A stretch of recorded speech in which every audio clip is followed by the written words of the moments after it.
MotorWeek is made possible by Lucas Oil, Auto Value and Bumper to Bumper, and TireRack.com. When Chevrolet announced plans to extend the Corvette lineage to a fifth generation with a complete redesign, aficionados were ecstatic, while the skeptics took a wait-and-see attitude. Well, the wait is over, and with its new styling, improved ride and handling, and cutting-edge LS1 engine, even the most cynical MotorWeek staffers had to admit that the C5 is a vastly improved car.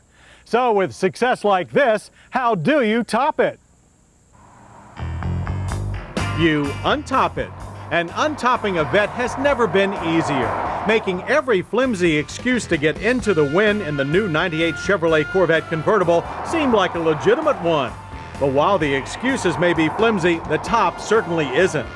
A 5-bow pressurized design holds the roof firmly in place, eliminating the need for latches in the rear, while still maintaining a tight weather seal against the body. The C5's fully lined lid features a large glass heated backlight, but still has blind spots that could hide a circus tent.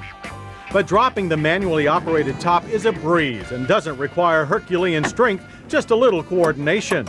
Release the header latches, pop open and lift the composite boot, and drop the trailing edge into the storage well. The bulging fairings on the tonneau cover provide the extra room needed for the folded top's frame rails, and add a nice nostalgic touch to the C5's aggressive styling, as do the very tricky but ridiculously expensive optional bronze-tone magnesium wheels. They're a breathtaking $3,000. You can do without them. But there's more to this convertible than just an easy-to-use top and sleek looks. The massive chassis that anchors the Vette was designed from the ground up with open-air motoring in mind, eliminating the need for additional strength and weight-gaining modifications, and producing a frame with a torsional rigidity that's better than a Mercedes SL. The Samson-like chassis also provides an ideal home for the muscular engine. It's the same all-aluminum 5.7-liter LS1 V8 that debuted in the C5 Coupe last year. Output is 345 horsepower and 350 pounds-feet of torque. Its throaty rumble has silenced its detractors who criticize Chevy for sticking with an old-fashioned pushrod single-cam design.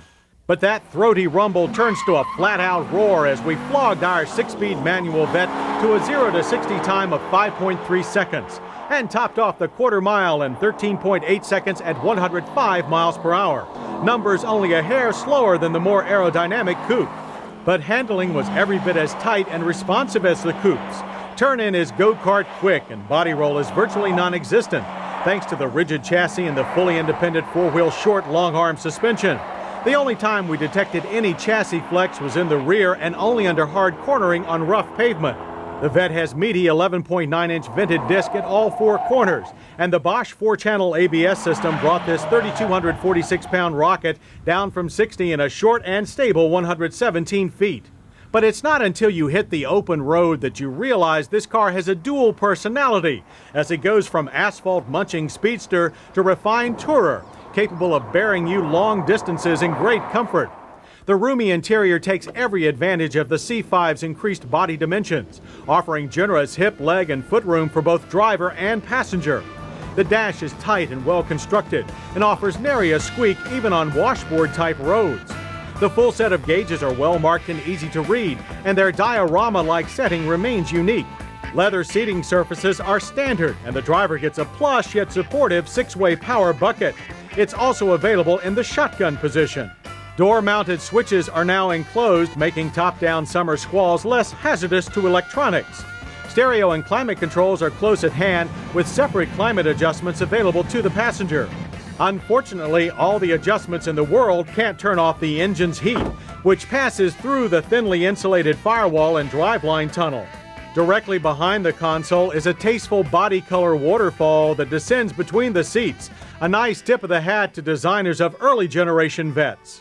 What's behind the waterfall is not, as the C5 has something the early designers could only dream about, a very useful trunk. Measuring 13.9 cubic feet top up and 11.1 top down, the Corvette has more trunk space than any ragtop in its class. And the fact that you can get to it from your seat makes the sparse passenger storage space more forgivable. No forgiveness is needed, however, when it comes to price. Base models start at $44,990. a savings of $635 over the '96 C4 Convertible. So despite a long and sometimes uneven history, the Chevrolet Corvette races on. And by blowing its top anew, America's favorite sports car is more way cool than ever.